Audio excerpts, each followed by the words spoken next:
now, coming to you from the pit in Arroyo Grande, California, your hosts, John Hackleman and Dr. James Kasper. It's time for Pitmaster and the Doc. Hey guys, Pitmaster here. I'm here with the Doc because we are Pitmaster and the Doc. John, good to see you. Good to see you. We're going to talk about UFC 220, I think it was. Nagano versus Stipe.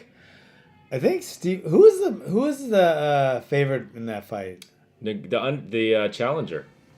By what? Like it was a 140. Okay, so not much. Okay, no, but it was the. That's weird. And then we had DC against. We got a picture of him here. A picture of these guys. It was an interesting fight, and we're going to talk about it. We're also going to talk about DC and what's his name? Vulcan? Yeah, Ozdemir. Okay, we're talking about that fight. We'll talk a little bit about the other supporting fights that came up to the main event, but let's talk about the main event first. I mean, this fight was good all the way through. Only because of Nagano's ability to win the fight from round 1 to round 5. But it went down substantially each round. And the biggest drop-off was between round 1 and 2. I mean, he came out after one round in round 2, and already you could tell he was exhausted. He was exhausted. It was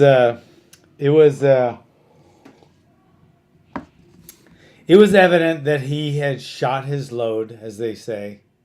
That's an awkward way to put it. Who says that? No, like when you shoot your load, you only got so much in you. Oh, that's even worse. I think you say that maybe. That's what he said, or she said, whatever. Anyway, okay. So he shot his load. He expended his energy really quickly, and he seemed very dangerous in round 1. You were just hoping Stipe could hold on. Yeah, and he did. He had a beautiful, beautiful display of distance control, which was caused by his Stipe did. Yeah. By his footwork was excellent. So he had great distance control, and he had great takedowns. Great timing on the takedowns, which saved him. But what didn't save Francis was there wasn't a lot of conditioning going on. Well, let's talk about these two guys. I mean, walking into the octagon. I mean, Francis Ngannou, you can be up to 265 in the heavyweight division, and he weighed almost every bit of that with just about no fat on him. I mean, he's all muscle. The guy, I mean, he looks amazing. He's 6'4". Actually, both guys are 6'4". They're built a little differently, though. And Stipe weighed quite a bit less. I think weighed in at 240 or something like that. So, just you can't be bigger than Francis Ngannou muscle-wise in the UFC. I mean, he's right up to the limit. Yeah. And so he's just intimidating looking guy. And then they would talk about him hyping up the fight about how he's never seen the third round in the UFC. I mean, that was like a big thing. Like, he's never seen the third round. He knocks everybody out. But the fact that he's never seen the third round actually was his downfall. Was his downfall, which is interesting. Yeah. And I don't know why it's usually with fighters that are built like that.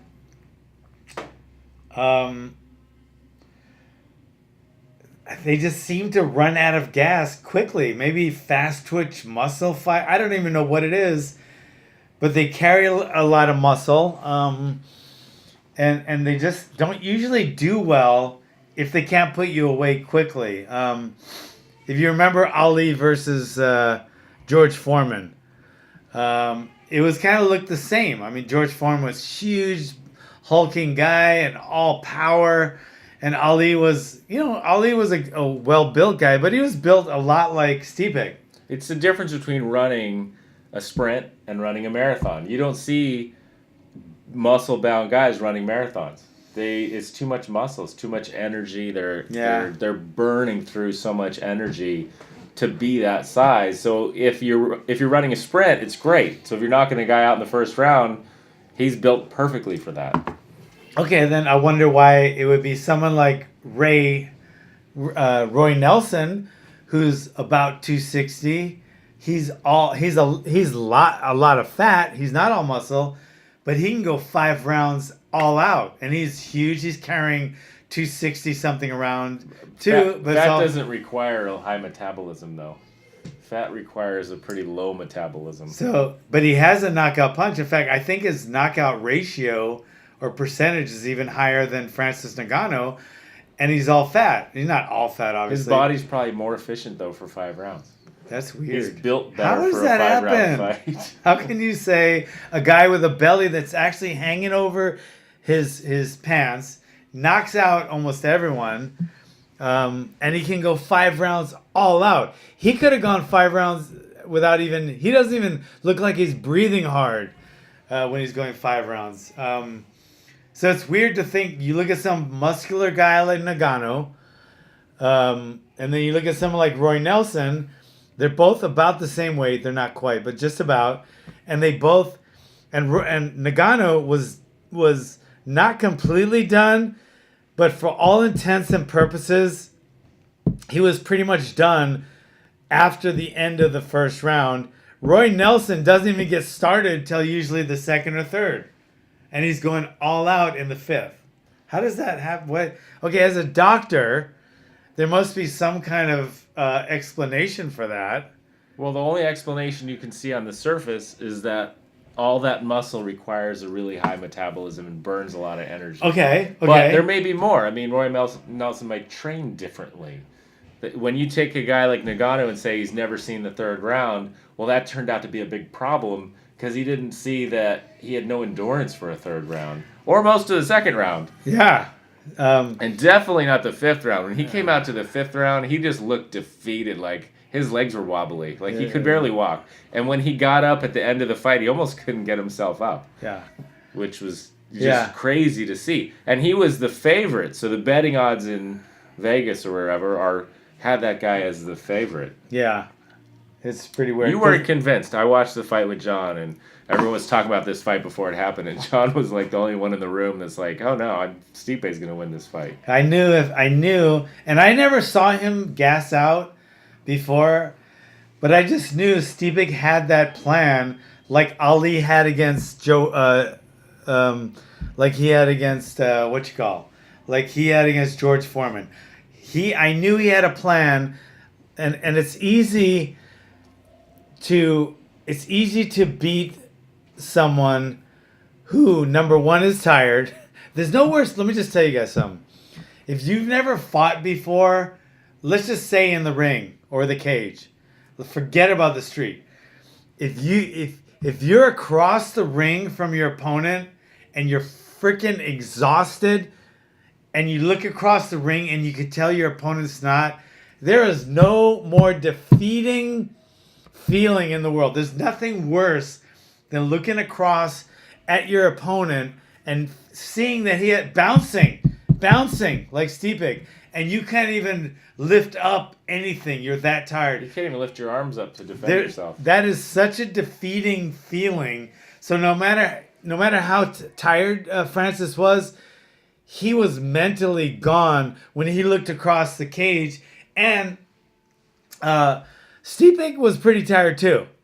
But in the 2nd round, he wasn't. And for him to look across there and go, oh, shit. I don't care if you're 290. At that point, you just don't have... You got to think of one thing. When you think of that kind of gas tank, you just got to think of the fastest, most powerful car in the world. I'll say a Ferrari, and I don't know anything about cars, so I'm going to say Ferrari.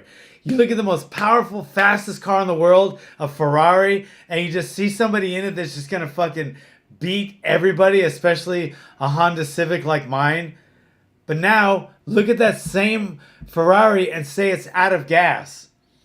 It's completely useless. No matter what it looks like, no matter how powerful it is, no matter how powerful the fighter is, once the gas tank is empty, it's done. And his gas tank emptied out way too quick.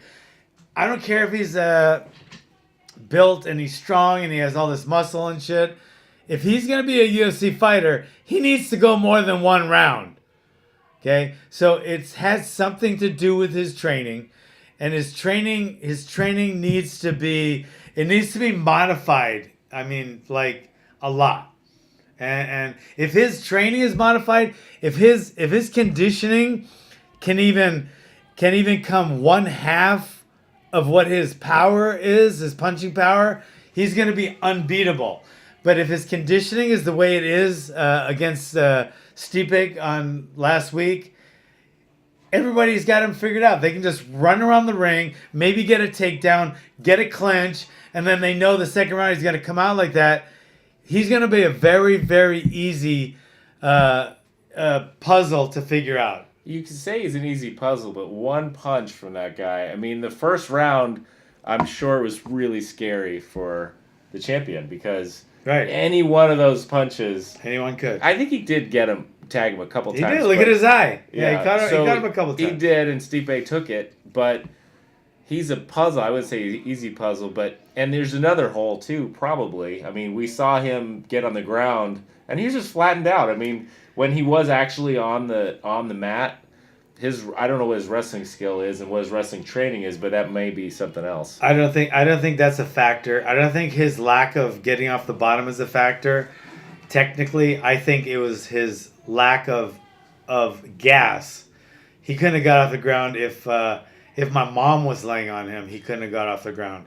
He was just dead. I mean, there's nothing he could do. And the power in the punch is just 260 pounds just flopping there. And so he was so fast in the first round, and just watching his punches in the second round, they were not fast. No. So, I mean, Stipe could see those ones coming, so it didn't seem as dangerous. No. I wouldn't want to be in there, but Stipe, I think, was a lot safer after the end of the first round. Yeah, and he knew it, and he played it safe, but he also knew he was 10 times safer.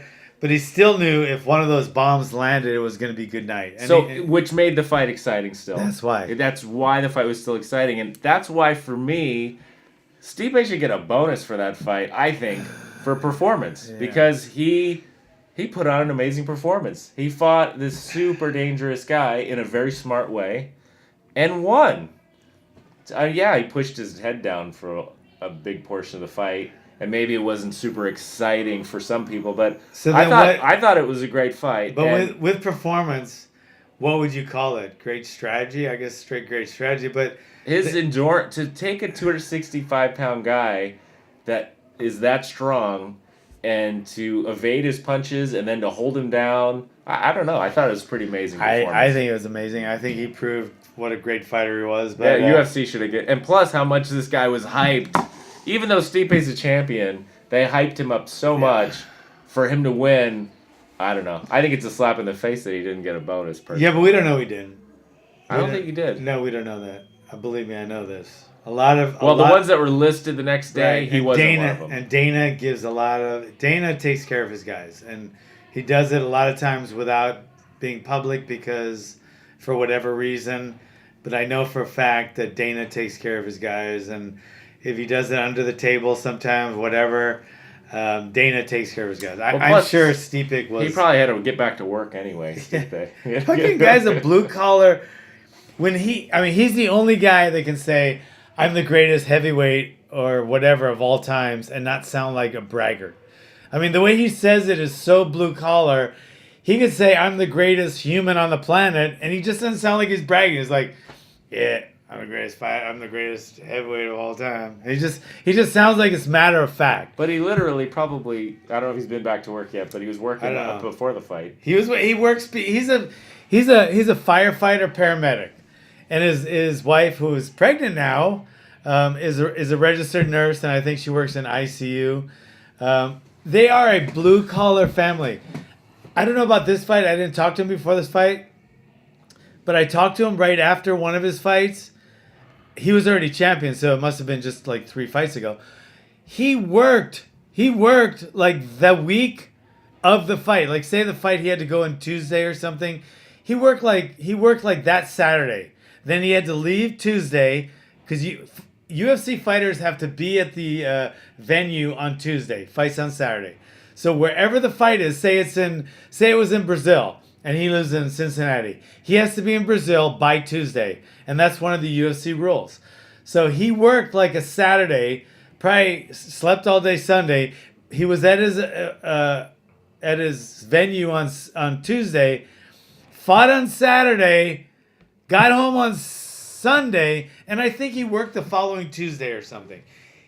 And that's the heavyweight champion of the world. He probably, I don't know what he made for sure, but I know he made, it's in the 7 figures. So for him to do that is like it's just like blue collar. You're a blue collar guy if you do it. He wasn't out driving his fucking Maserati. He wasn't like in Vegas like with jewels on and a freaking. He was back at work a couple days after he defended his world heavyweight title. So that's what you call a blue collar guy. Stipe Miocic is blue collar, like Chuck Liddell is. Chuck Liddell is a blue collar guy. He may live in Calabasas right now, but in his heart, he's a blue collar guy. And when you talk to him, that's what resonates. Is hey, this guy's a blue collar guy. When you talk to Stipe, it's like they're related. Sometimes even their voice sounds the same. Hey, best heavyweight in the world. Or you listen to Chuck talk. They kind of have the same kind of lingo. They're just blue. It's blue collar lingo, whatever that means. But anyway, so let's talk about DC. DC's fight. This was a good fight too. I enjoyed this fight. Of all the fights that were on, these are the 2 I kind of really watched. But DC fought Ozdemir. Yeah, Vulcan. So what do you think about this fight? I just thought it was I think Vulcan started quick, and that was his shot to try to tag DC, and then DC looked like he was gonna get a slow start, but he was covered up enough, but he was a little bit off in the very, very beginning. He did land a couple in the first round, I think. Who? A couple shots, DC. Yeah, well then I'm just talking about like the first few seconds. And then it started getting on in the first round. He started getting his timing and getting his feet wet, and then he started throwing some power shots.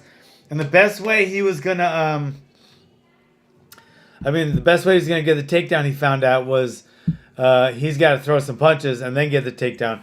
A lot of great wrestlers like DC rely too much on the takedown, and you have to set up the takedown with punching. Just like if you're a puncher, you have to set up your takedown defense with punches.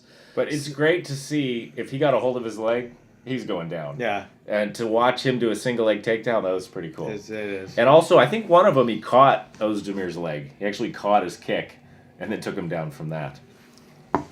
He is the heavyweight or the light heavyweight champion. Yeah, you wouldn't want to give him your leg because his ability to take you down with a single leg was pretty impressive. Yeah, and his ground and pound skills and his submission skills are good. He almost got a submission at the end of the first round, then ended with some ground and pound in the second round. But I mean, he comes from a great camp, a great wrestling camp, AKA under Zinken. And there's great wrestling going on there. That's one of the reasons that there's a lot of injuries out of that camp. They train really, really hard. They push it really, really hard. And when you push it really hard in wrestling, unlike striking, if you push it really hard, you'll probably get punch drunk sometime, like my age, like I am. But when you wrestle really, really hard, you get acute injuries all the time. I mean, because you're trying to take a guy down, he's trying to go one way, you have a hold of his leg. There's a lot of knee injuries with hardcore wrestling camps like that. I heard from an orthopedic surgeon friend of mine. You might be able to. I don't know if you deal with wrestler at Cal Poly as much as Divine, but he once told me that 85% of anyone on a college wrestling team or any college wrestling team, 85% of their wrestlers have some type of knee injury all the time. Yeah, knee injuries are definitely number one. And that's in wrestling. And that's so that happens a lot in that camp. But then when they're not injured and they come at it like this fight, their wrestling combined with their striking, like Cain Velasquez and Daniel Cormier, are just unfucking believable. It's what made them both champions. Their ability to mix up great striking, thanks to they got great training over there.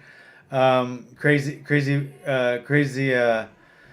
Bob's a really great trainer, and between the two of them, they have similar styles, and it's unbelievable. So yeah, his striking with his takedowns is gonna be pretty hard to beat. He had him flattened out at the end. Yeah, he just pounded. He was mounted him, but he had his arm pinned too, and he was mounted, and there's nothing he could do. He's nothing, and yeah, their top control is unbelievable. So it was a great fight, and Daniel's a champion again, and hopefully he holds on to it for a while. Who do you think he'll fight next, or who do you want to see him fight? Any predictions? It's either going to be John Jones, who's I don't know. I think DC said he's not interested in that. This is the weirdest thing in the world. They're like. It's like weird. It's like he did steroids, but not really. I don't understand that. He didn't know he was taking steroids. Do you take his word for that at this point in his career? I'm gonna say yes. You keep giving him the benefit of the doubt. I'd say no. So I take his word for it, but I don't think it matters at this point. Like if you got into a head-on collision and hurt someone, sociopath, while you're driving. And then you're drunk. If you could convince a jury that you didn't know you were drinking alcohol, somebody spiked your punch with alcohol, and you did it multiple times, I don't know. I believe him somehow, but I don't think it's an excuse. I think he might not have known it, but just the fact that he keeps doing steroids and coke and whatever else, there's something gone awry. And I don't know what it is, but just the fact that he did steroids, even if he didn't know he took them, to me, he has such an unfair advantage now with all these unknown steroids in him that he didn't know he was taking, but he was taking. So I think it's an unfair advantage. I don't think DC should fight him, personally. Yeah. Whether we do or not, though, it's all up to the UFC. So with that said, if it's not gonna be John Jones, I want it to be Glover. Glover's right in there. Glover's in the mix. That would be great. That would be a great fight. I'd love to see it. I'll be working with Glover for that fight, and watch out. All right. So that was a good fight. Those top two fights I thought were both interesting, good fights. Yeah. And okay, let's go back to the main. What do you do? What does Francis do differently? I'm going to tell you what he does differently. He needs to not rely so much on his sparring or even grappling, and he needs to pump up his cardio more. He needs to push his anaerobic workouts more, and he needs to push up his aerobic workouts more. He needs to go further now. He's going to go 5 rounds. He needs to train for 5 rounds. Okay? He needs to train for 5 rounds. So that means he needs to spar for 5 rounds instead of 3. He needs to get his body used to going 5 rounds. But he also, on his other days, he needs to push his anaerobic threshold to the max. And it doesn't look like he did that, because I don't think, even with all his musculature, I don't think he'd be that exhausted after those rounds. Look at someone like Ken Norton was buff like crazy when he fought Ali. They went, I don't even know how many rounds, 15 rounds or whatever, all out. He was swinging the whole time. He beat Ali on decision. And then Tyson, he wasn't as heavy as Zingano, but he was not Zingano. Ngannou. Sorry about that. But he was for as short as he was unbelievably muscular. He didn't get tired either. They trained their body in an anaerobic fashion and aerobic. So they would spar long rounds, but a lot of people think sparring long rounds is all you need to do, but you need to do hardcore anaerobic exercises that aren't anything to do with sparring, don't have anything to do with grappling, nothing to do with jiu-jitsu, just hardcore, get your heart rate way up, anaerobic drills. And that's what Francis needs to do more of. And that's not fun. No, it's not fun. It's not fun. It's not fun, but it's necessary. Whether you're training to protect yourself in a street fight or win a UFC title, it is necessary. If you're a martial artist, you need to push your cardio workouts into anaerobic and aerobic. You need to do both. That's what I think. Totally agree. The rest of the card, we were hanging out with friends. I watched very peripherally. Yeah. Did you have anything in any of these three fights? Yeah. Let's see. We'll go by them. I didn't really watch the fight between Burgos and Qatar. I mean, it looked like Burgos had it, and he was such a sharp striker, and then he got tagged, and the fight was over. So that just proves that one punch can change everything, and it did in this fight. Which makes you think, if you put Stipe and Ngannou, if they fought that fight 10 times, how many times would Stipe win that fight? Because, one punch from that guy would have ended the fight, or one really good one. So there's always a certain amount of just timing and what happens. And there is, but then again, like if Ali fought Foreman 10 times, I don't know if he would do the same. But yeah, I don't know. But okay, then we got Vellante against Barrazo. I've heard this guy fought before, like 5 or 6 times in the UFC. Which one? Francimar Barroso.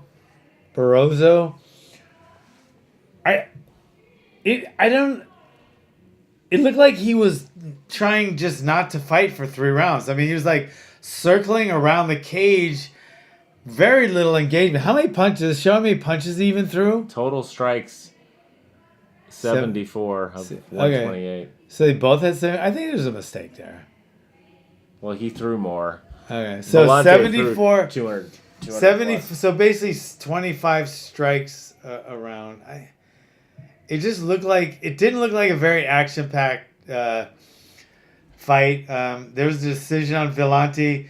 Maybe Barrazo was overtrained. Maybe he had a bad injury or something. But he just seemed to like circle the cage and avoid any kind of engagement. So it was kind of a boring fight. I'm not taking away from either one of these guys. They might have just been having a bad night. But it definitely was not going to be fight of the night. It wasn't even fight of the fight. Do you get that? I don't know what that means. No, yeah. It was a joke. Let's check it out. Check it out. Not only was it not fight of the night, it was so bad, it wasn't even fight of the fight. You get it? No. Okay, anyway. It's a joke. No, I get that you're trying to be funny. Wow. Okay. I don't know who's worse on me. Is it my wife or you trying to brutalize me? It wasn't the fight of the fight. I got it. Okay. It's anyway. funny. It's funny. So then we got Thomas Alameda. I love this kid. And Rob Font. I don't know much about him, but I love him. I think he's from Boston. And I really like his style. He lost his last fight, I think. If you look back.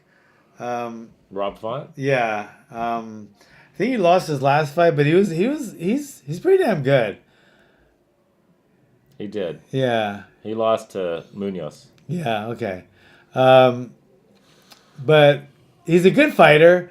He also lost to John Lineker. Well, everyone loses to him. Just about.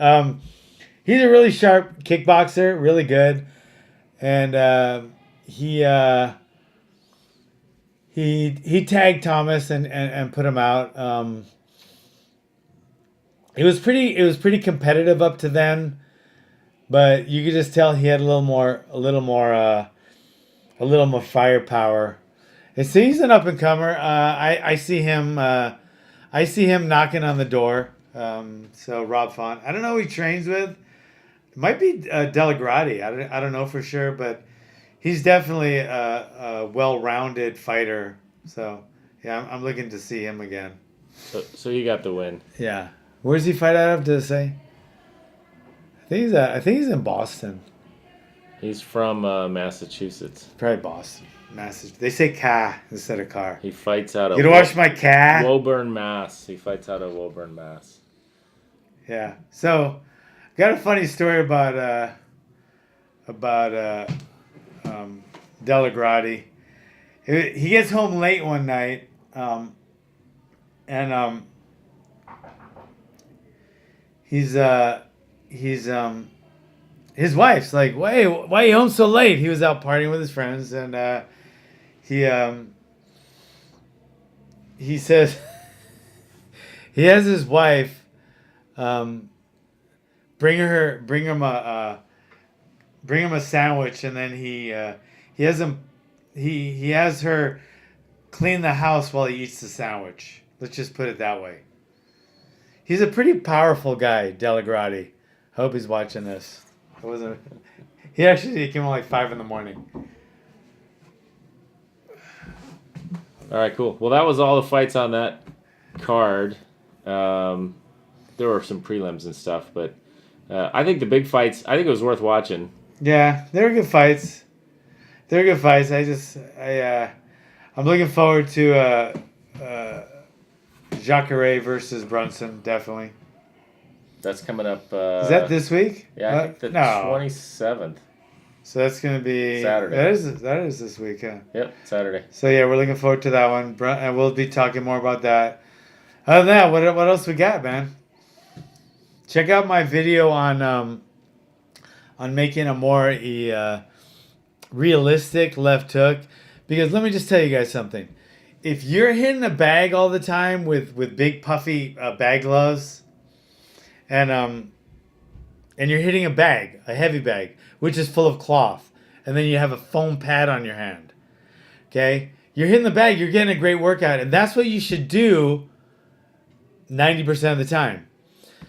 But once in a while, you should take those gloves off, and you should hit some kind of hard surface to develop some realistic punching power and feel. Because I'm going to tell you, if you're a UFC fighter or a MMA fighter, and you're always hitting the pads and the bag with these big gloves, the first time you hit someone with those little 4-ounce gloves, it's going to be a shock to your system. So you should get kind of used to it beforehand. And if you're training for this, just to be a martial artist, if somebody attacks you in the street and you hit them with no gloves on at all or hand wraps, it's going to be a super rude awakening, and you're going to break your hand a lot easier. So you should always practice hitting a hard or a semi-hard, like a pad. Put a pad and wrap it around a pole, and then wrap some duct tape around it and just hit it. Don't hit it too hard, because if you hurt your hand, it's on you, because I'm warning you. Start off real easy and hit it for 5 minutes. And then every week, just hit it a little bit harder. I would do that twice a week for 5 minutes each. And we call it the makiwara. And what a makiwara is just a fancy term for a pad that you hit. Okay? So I got a video on that on my YouTube channel, which is the Pit Online Dojo, and it's called Reality-Based Left Hook Training. The only caveat would be, when you're angry, please don't punch a solid door or the drywall, because then we'll see you in the office. No, no. That's always a broken hand in my office. When you're angry, please don't punch the wall. Let me just say something. I see too many of those. If you get angry at somebody and you're dumb enough to hit an inanimate object like a wall, a door, the ground, or anything, you need help. You need some kind of therapy or something. That's the stupidest thing in the world, because the person you're mad at is now laughing their ass off, and you're mad, but now you have a broken hand and you're mad. And the person that you were mad at in the first place, not only did they beat you the first time, now they just beat you the second time because they're cracking up. Their hands are fine. There's a certain age group that's particularly prone to this. It's like from 8 to 80. I've seen grown. It's mostly guys I've seen between 16 and 25. Okay, that might be true. That might be most of them. But After about 25, your brain is a little bit better at risk assessment. I'm not gonna name his name. I'm not gonna name his name. Most of the time. Right. I'm not gonna name his name, but I know a MD who was angry with his not wife. Me. It is It's me. not him. No. But he was so mad he punched the wall. He didn't just get a regular little boxer's fracture that was approximated or anything. He fractured his hand bad enough where he had to have pins. Okay, and he's a doctor, and he hurt his right hand. That's a true story. Not brilliant. Not doing no, and not he's pretty much a smart guy most of the time. Don't ever hit an inanimate object. But do practice on a makiwara. Start off slow. If you have any questions on any kind of training, you can leave a message right here on our YouTube. If you're watching on SoundCloud, you leave it as a comment, or you can email at john@thepit.tv. And if you are that angry, John, what should you do? If you're that angry, go hit a bag. Go hit a bag. Okay? No matter how angry you are as anybody, don't be stupid enough to hit a wall. And you're even stupider if you hit that person. Because now you might hurt your hand, but you're going to go to jail for hitting someone. Hit a bag. Hit a bag. Get a bag. Hit and the hit bag. it. Stress relief. Stress That's relief. good advice. I know, but I need some stress relief sometimes. Hit the bag. All Between right. him and my wife, they're they make me angry because sometimes they're very condescending to me. And that really bothers me. Oh, I'm sorry. That's all right. All right, guys. See you later. That's good. All right. We're Ready? live. Okay. Ready? Yeah, We live? They're going. Get ready. Get yourself ready. La la la la la. You're the voice. Come on. Ready? All right, ready.